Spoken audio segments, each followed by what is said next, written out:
20 acre site highway facing project.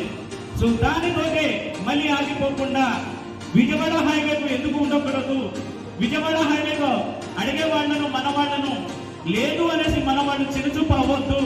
మన వాళ్ళు ఎక్కడున్నా రాయల్ ఎమ్మెల్యే ఎక్కడ వేసినా ఆల్ హైవేలలో ప్రాజెక్ట్ చేస్తూ వీళ్ళు ముందుకు తీసుకెళ్తుంటారు.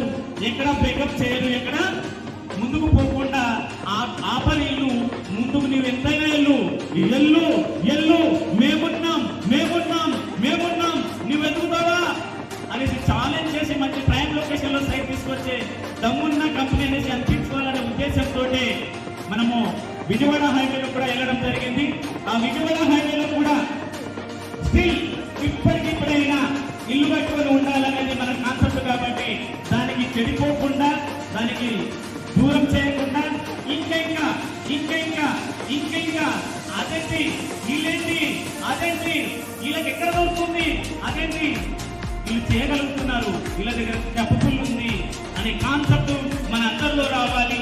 అండ్ మన బయట కంపెనీలలో చేస్తున్న వాళ్ళందరూ మనను చూసి చేస్తే వాళ్ళలాగా చేయాలి, తీసుకొస్తే ప్రాజెక్ట్ వాళ్ళలాగా తీసుకురావాలి, ఇస్తే కమిషన్ వాళ్ళలాగా ఇవ్వాలి, ఇస్తే బోనస్ వాళ్ళలాగా ఇవ్వాలి అనేసి అందరూ కలిసి మన గురించి మాట్లాడుకోవాల్సిన పరిస్థితులు మనము బయట మార్కెట్లో తీసుకురాబోతున్నాము.